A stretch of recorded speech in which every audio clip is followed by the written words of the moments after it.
Muy bien, el día de hoy vamos a hablar del síndrome de ovarios poliquísticos.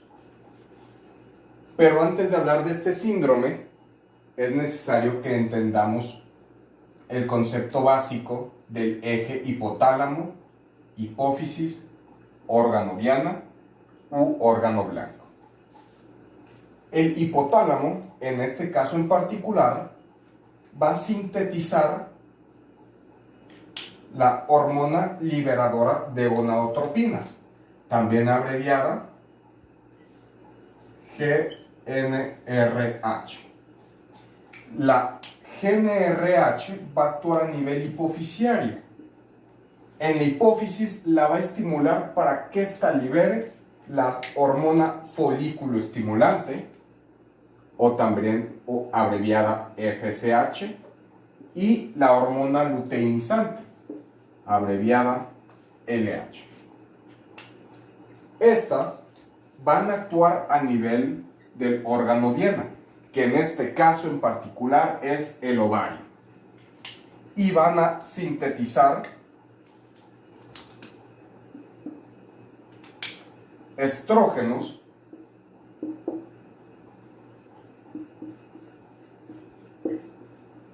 y andrógenos.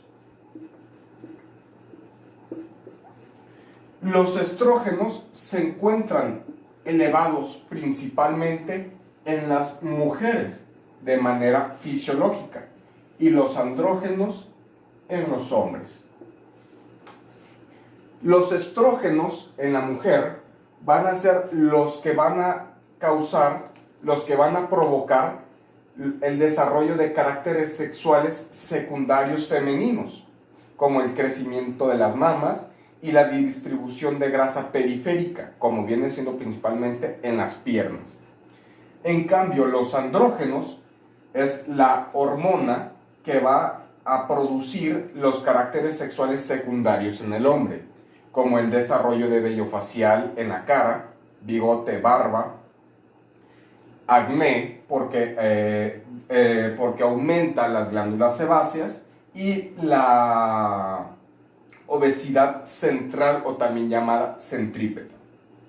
Muy bien, ya que quedó esto claro, ahora vamos a entender cómo actúan o en qué momento se libera FSH y en qué momento se libera LH. Esto depende de la GnRH. Va a depender de la pulsatilidad.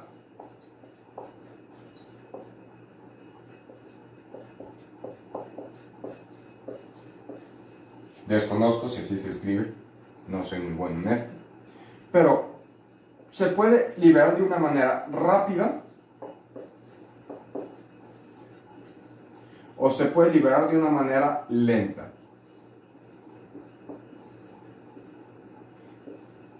Vamos a entender como que manera rápida. Manera rápida, así, se libera muy rápido. Y en la lenta, así se va a ver. En la rápida, cuando la GnRH se libere de manera rápida, me va a causar que se estimule la hormona luteinizante. Y cuando se libere de manera lenta, se va a estimular la FSH, la hormona folículo estimulante.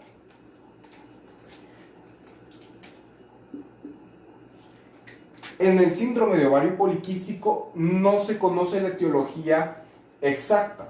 Se cree que tiene un carácter genético, debido a que el 40-60% de las mujeres con familiares de primer grado que también tienen esta enfermedad, tienen ovarios poliquísticos. Pero se ha encontrado que estas pacientes tienen un defecto ¿en qué? En que va a haber la pulsabilidad de la GnRH va a ser rápida. Casi no va a haber pulsatividad lenta. Por lo tanto, si hay un exceso de velocidad de la secreción de la GnRH, como la secreción va a ser rápida, ¿qué va a pasar? Va a producir mucha LH. Entonces, en el síndrome de ovario poliquístico aumenta la cantidad de LH. Ojo, no se suprime la de FSH, no se suprime, porque también se va a liberar de manera lenta, pero mayormente se va a liberar de manera rápida. ¿Y esto cómo va a afectar? Ahorita vamos a ver.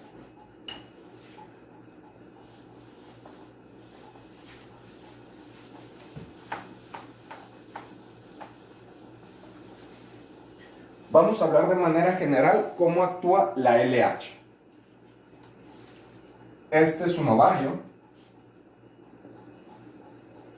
Y aquí van a tener, esta va a ser mi célula de la teca. Y esta va a ser, no tengo otro problema, mi célula de la granulosa.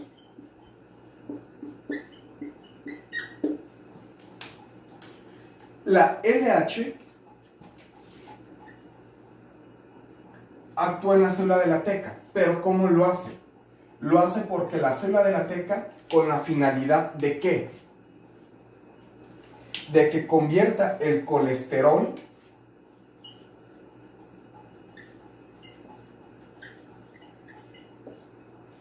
en andrógenos.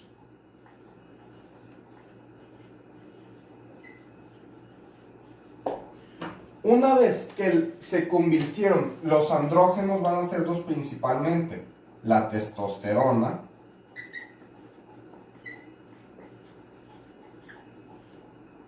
y la androstendiona.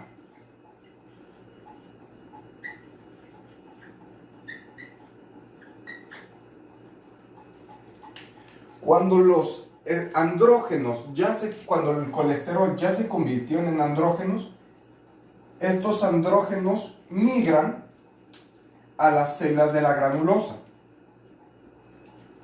¿Y qué pasó? En las células de la granulosa, por acción de la FSH, se convierten estos andrógenos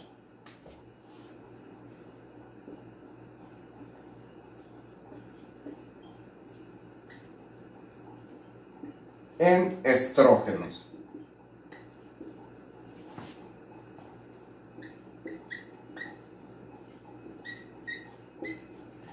¿Cuál principalmente? El estradiol.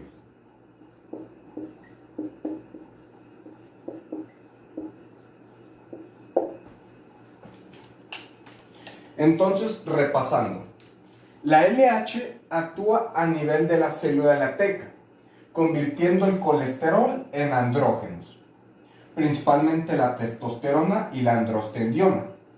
Una vez que ya se convirtieron estos andrógenos, que el colesterol se convirtió en andrógenos, migran a las células de la granulosa. Y aquí, por acción del FSH, los andrógenos se convierten a estrógenos. Principalmente, ¿cuál? El estradiol.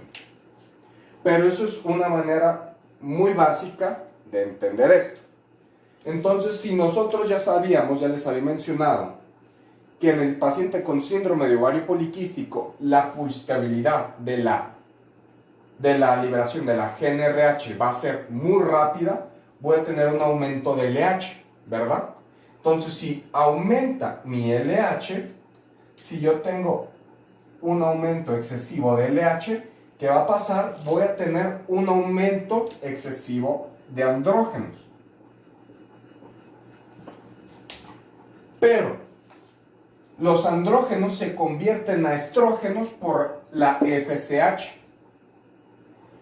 Pero como en este paciente la pulsabilidad de la GnRH en su mayor cantidad va a ser rápida, va a haber muy poca FSH. Entonces, al haber poca SH, hay pocos estrógenos. Entonces, al haber pocos estrógenos, es por esto que la paciente va a tener caracteres sexuales masculinos secundarios, por un exceso de andrógenos y disminución de estrógenos. Pero ahora vamos a hablar de una manera más correcta.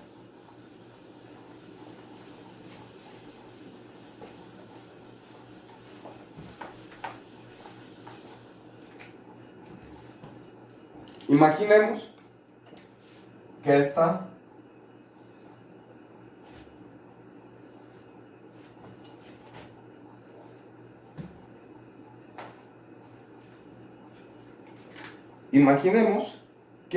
es esta es mi célula de la teca y esta es mi célula de la granulosa.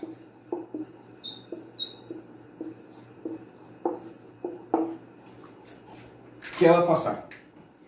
En estos pacientes, la célula de la teca llegaba a la LH, ¿verdad? La LH llegaba.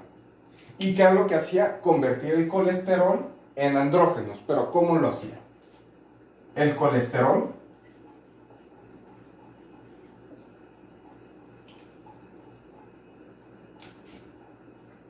se convierte a progesterona.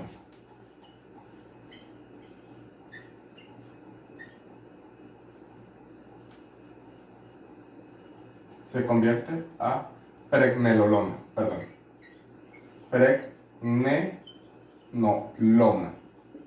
La pregnenolona se va a convertir a progesterona.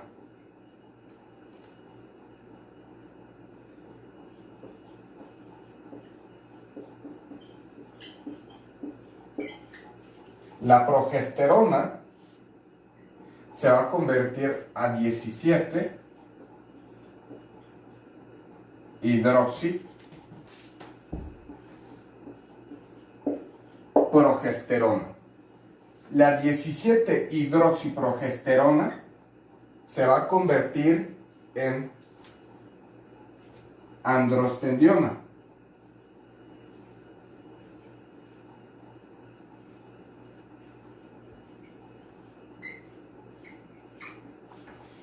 Y la androstendiona finalmente se va a convertir en testosterona.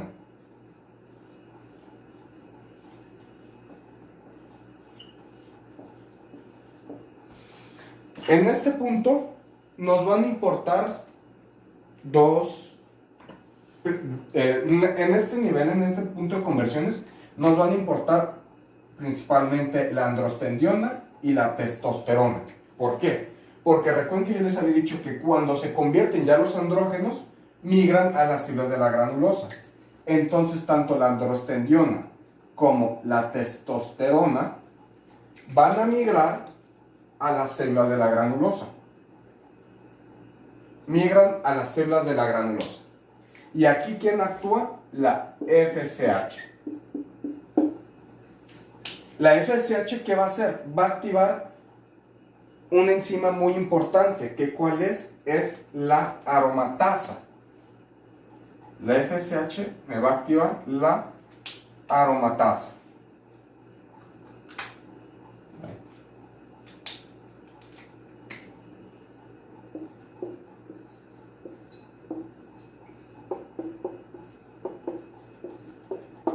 ¿Y qué va a pasar? ¿Cuál es la función de la aromatasa? Ya que está aquí mi androstendiona,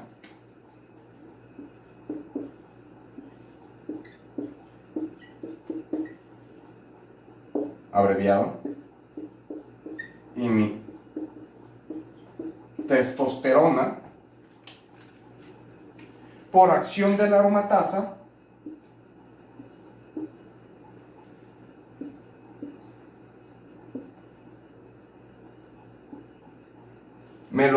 me va a convertir la androstendiona en estrona y la testosterona en estradiol.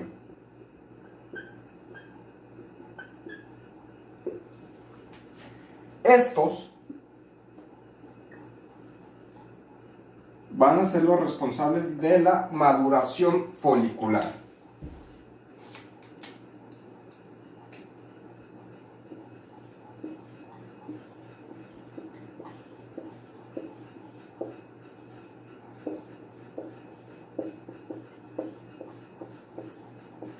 si son los responsables de la maduración folicular, van a ser los responsables también de la ovulación. Entonces, ¿qué pasa aquí?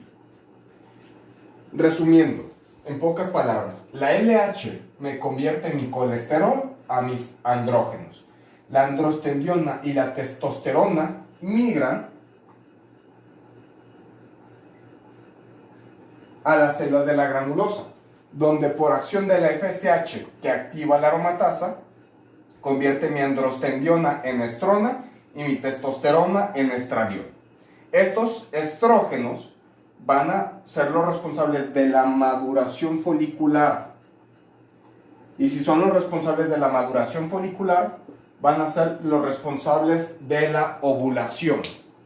Entonces, ahora entendiendo, si yo sé que el paciente, la paciente, no tiene FSH o tiene cantidades muy disminuidas, le voy a poner aquí así, aunque sí tiene, pero tiene muy poco.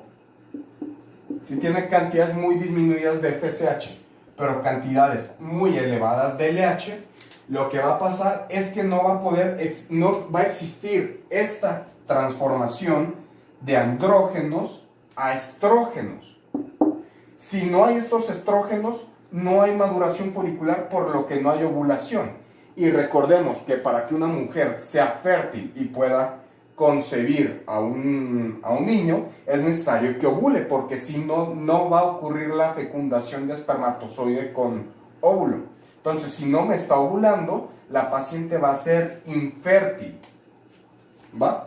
Entonces, bueno, eso es la fisiopatología.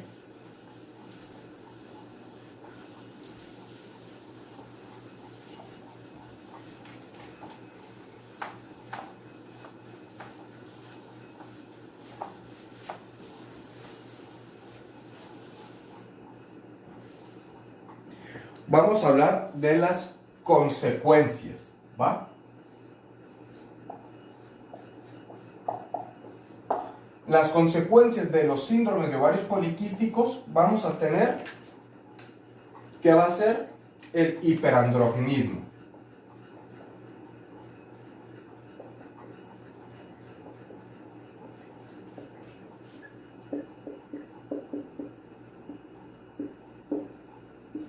Que este ya lo expliqué. El hiperandrogenismo va a suceder por un aumento. El hiperandrogenismo va a suceder por un aumento de LH y disminución de FSH. Esto me va a causar un aumento de andrógenos y disminución de estrógenos. Recordando, ¿cuáles eran los andrógenos que se elevaban? La testosterona y la androstendiona.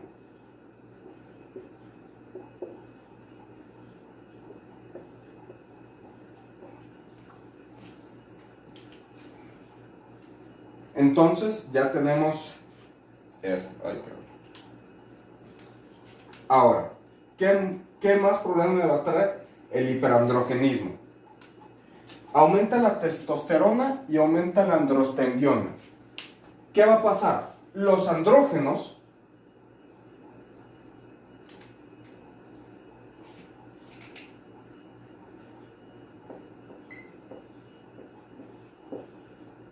van a actuar a nivel hepático.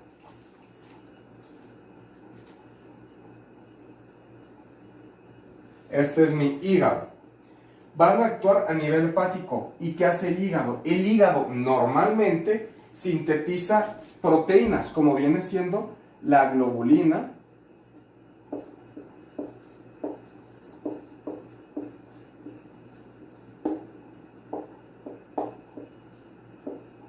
fijadora de hormonas sexuales.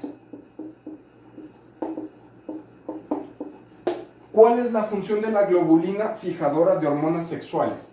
Es, digámosle, como un carro, digámosle. Mi globulina fijadora de hormonas sexuales, como dice su nombre, va a fijar a las hormonas sexuales. Esta es la globulina, globulina, globulina, globulina, globulina. La globulina va a fijar las hormonas sexuales con la finalidad de que no estén libres. Porque recordemos que cuando las hormonas están de manera libre, son activas, pueden ejercer su efecto biológico. Pero cuando están unidas a una proteína, no lo pueden hacer. Entonces, ¿qué va a pasar? Los andrógenos bloquean, inhiben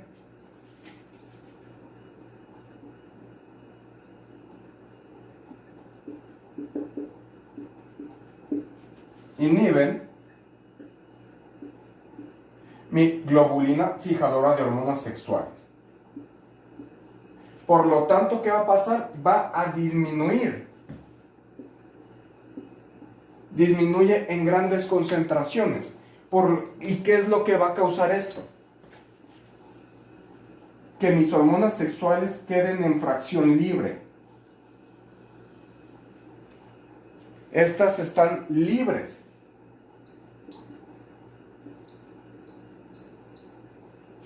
Entonces, si están libres, son ¿qué? Activas.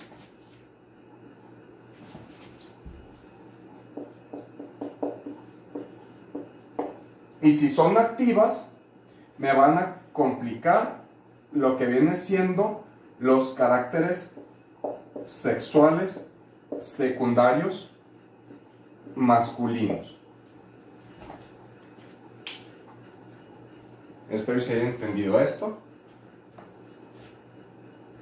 Ahora,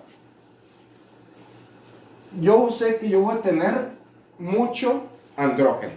Es lo importante. Yo voy a tener... Muy bien. Se cortó el video por falta de memoria. Entonces, yo me quedé en que el punto medio, el punto final de todos los síntomas de ovarios poliquísticos es que hay un exceso de andrógenos. Pero los andrógenos también van a actuar a mi nivel, van a causar alteraciones en el vello, que me van a causar ¿qué? Hirsutismo. ¿Por qué va a ser esto? Los andrógenos, en este caso viene siendo la testosterona, se va a convertir en dihidrotestosterona, que es la forma potente de la testosterona, digámosle así. ¿Qué función va a tener esta? Va a convertir mi folículo piloso, mi folículo velloso, en un folículo velloso terminal. Por esta razón el paciente va a tener hirsutismo, la paciente. Va a tener vello en donde generalmente una mujer no tiene, en los muslos, en los brazos, principalmente en el antebrazo, en la cara. El acné. ¿Por qué un paciente va a tener acné? Porque las glándulas sebáceas son altamente sensibles a los andrógenos. Son sensibles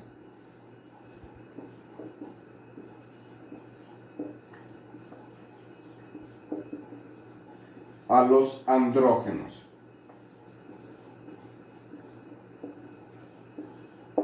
Entonces, si yo tengo mucha cantidad de andrógenos, si yo tengo mucho andrógeno, ¿qué es lo que va a pasar? Me va a producir ¿qué? Sebo. Va a haber mucho sebo. Si yo tengo mucho sebo, ¿qué es lo que va a pasar? Me va a causar el acné. Es por eso que una paciente con ovarios poliquísticos presenta acné. Ahora, falta de hablar sobre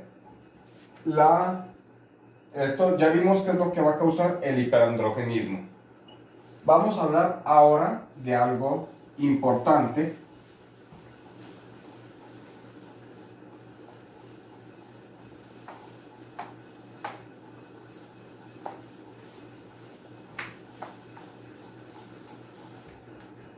que viene siendo la resistencia a la insulina.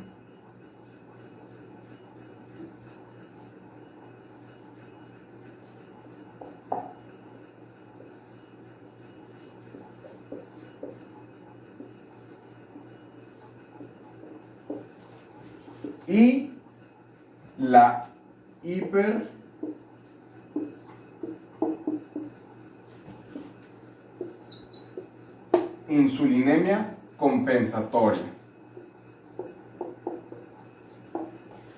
La resistencia a la insulina y la hiperinsulinemia compensatoria. ¿Por qué sucede esto? Esto es un factor de riesgo que nosotros tenemos que ver muy importante en las pacientes con síndrome de ovario poliquístico, porque puede complicar demasiado a la paciente. Pero ¿por qué genera resistencia a la insulina? Muy bien, una paciente con síndrome de ovarios poliquísticos disminuye la excreción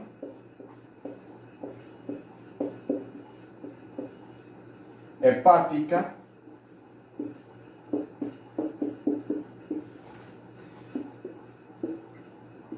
de insulina. Si disminuye mi excreción hepática de insulina, ¿cuál va a ser mi resultado? Voy a tener mucha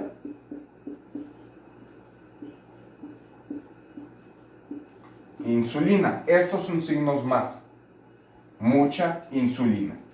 Si yo tengo mucha insulina, ¿cuál va a ser el resultado? El resultado del exceso de insulina va a ser una resistencia a la insulina. Esta resistencia a la insulina, ¿qué me provoca? Me provoca una disminución, pongámosle que esta es la célula y esta es la glucosa. Esta es la glucosa y esta es mi célula.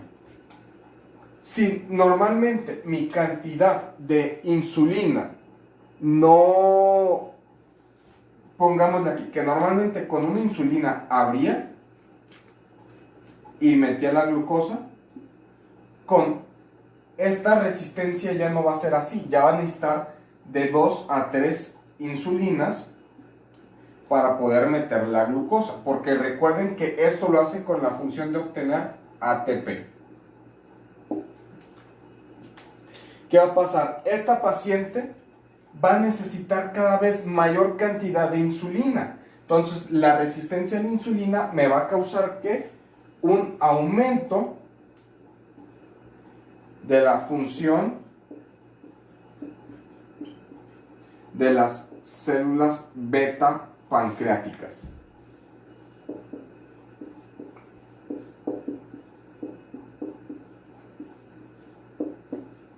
Que esto va a ser equivalente a más insulina. Más insulina. Y esto es lo que va a causar que el paciente sea resistente a la insulina. Entonces ya sabemos que hay una disminución de excreción hepática de insulina. Esto me ocasiona un acúmulo de insulina. Este acúmulo de insulina me causa una resistencia a la insulina. ¿Por qué? Porque cada vez van a necesitar más moléculas de insulina, más cantidad de insulina, para poder meter la glucosa a la célula y conseguir ATP.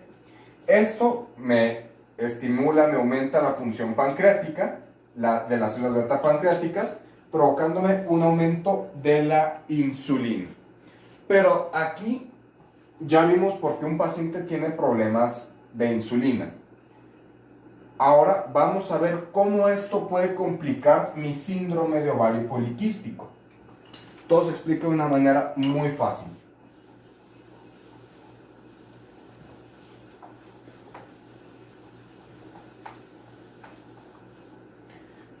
Yo sé que en un paciente con síndrome de ovario poliquístico y resistencia a la insulina, yo voy a tener una gran cantidad de insulina. yo sé que voy a tener una gran cantidad de insulina.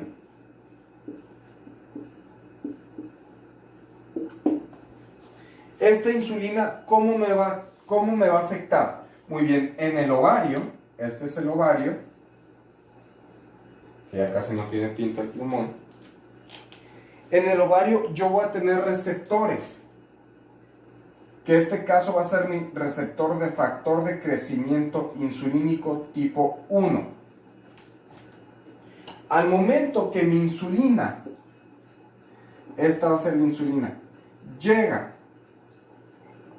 y se une al factor de crecimiento insulínico tipo 1, es mi insulina, ¿qué es lo que va a causar? Va a aumentar la síntesis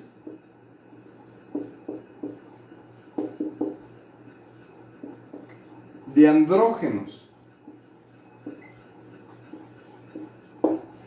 Es por eso que la paciente que tenga síndrome de ovarios poliquísticos, por la insulina, produzca más andrógenos. O sea, esto es una función que se le conoce, que la insulina tiene una función de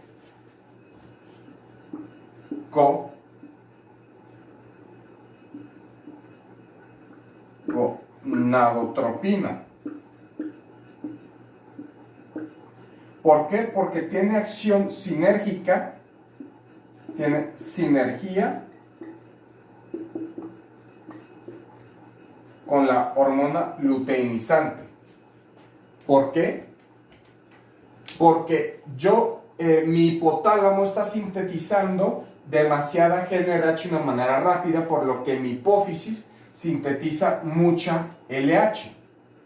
Esa es una manera por la que la paciente tiene exceso de andrógenos. No obstante a eso, mi paciente, por la insulina, este es mi ovario, cabe destacar que es el ovario,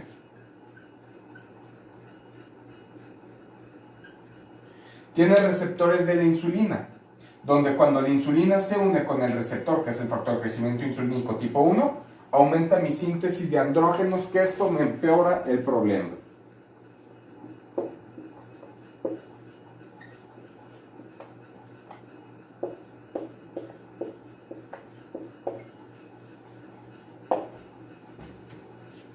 Entonces, es por esa razón que es muy peligroso que el paciente presente estos síntomas. Además, que se me olvidó mencionarles que a la mayor cantidad de andrógenos que exista, van a tener una estimulación a nivel del endometrio. Esto me puede causar una displasia que puede culminar en un cáncer. Muy bien, errores técnicos, se me cayó el celular. Vamos a hablar ahora, un paciente con síndrome de ovarios poliquísticos también puede presentar hiperprolactinemia. Se dice que de un 25 a un 40% de estos pacientes va a presentar hiperprolactinemia. Por lo tanto, hay que investigar a estos pacientes. Si yo tengo un paciente con síndrome de ovarios poliquísticos, por la probabilidad que hay de que lo tenga, le pido la cantidad de prolactina, le pido para ver cuánta prolactina tiene. Muy bien. Ahora, vamos a ver el diagnóstico.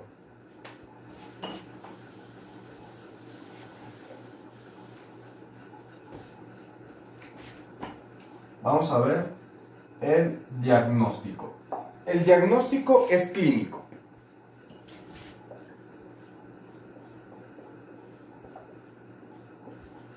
Pero para esto nosotros vamos a basarnos en los consensos internacionales que hay. Actualmente se utiliza ¿cuál consenso? Se utiliza el consenso de hiperandrogenismo.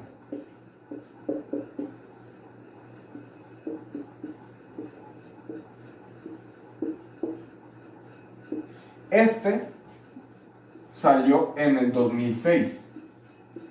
Anterior a este estaban los criterios de Rotterdam, que fueron en el 2003.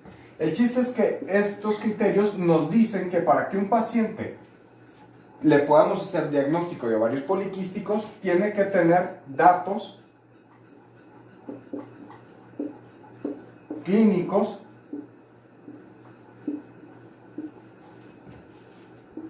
y o bioquímicos de síndrome de ovario poliquístico. Datos clínicos, ya lo habíamos mencionado, hirsutismo, resistencia a la insulina, que esta la podemos ver con acantosis nigricans, o bioquímicos con las alteraciones de estas hormonas, aumento de la LH y aumento de los andrógenos, o datos de disfunción ovárica, que estos vienen siendo la ovulación o una imagen en eco positiva. Ahorita vamos a hablar de la imagen en el eco positiva del ovario. Pero para que nosotros podamos establecer el diagnóstico es de esta manera. También se dice que no solo es clínico, también podemos pedir la cantidad de la 17 alfa progesterona, porque esto nos va a permitir diferenciar entre un síndrome de ovario poliquístico y otras enfermedades que me causen también un hiperandrogenismo. Muy bien. Ahora vamos a hablar del diagnóstico. Ya hablamos del diagnóstico clínico. Ahora vamos a hablar del diagnóstico de imagen. En el eco, ¿qué es lo que yo voy a ver? Tengo que ver un ovario con mayor o igual a 12 quistes. Pero ¿qué características tienen que tener? Tienen que ser de 8 a 10 milímetros de diámetro. Además, tienen que tener un volumen de 10 centímetros total, el ovario. Y esto se le conoce que tiene una forma ¿de qué? De collar de perlas.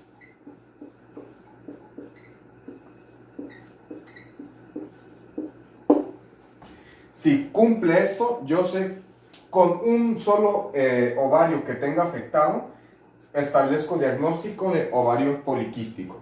También a la forma se le puede conocer como en aspecto arrosariado, pero este no es el único nombre que se le otorga a esa patología, porque también se le otorga esa al paciente que tiene espasmo esofágico difuso. Muy bien, el tratamiento.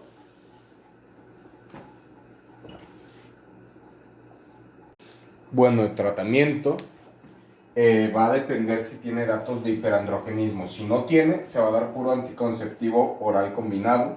Si sí tiene, se va a dar anticonceptivo oral combinado con efecto antiandrogénico. Solo la situación aquí es que los pacientes que el medicamento, que son los anticonceptivos orales combinados, como efecto adverso, me disminuyen la sensibilidad de la insulina. Esto empeora el cuadro del paciente. Otros tratamientos se pueden darle los inhibidores de la aromatasa, que estos tienen la ventaja de no tener este efecto adverso, y la metformina, que ayuda al paciente con los problemas de la resistencia a la insulina y los problemas cardiovasculares que también pudiera tener. Bueno, pues esto es el video de todo de hoy. Espero que les haya quedado claro y les haya servido. Gracias.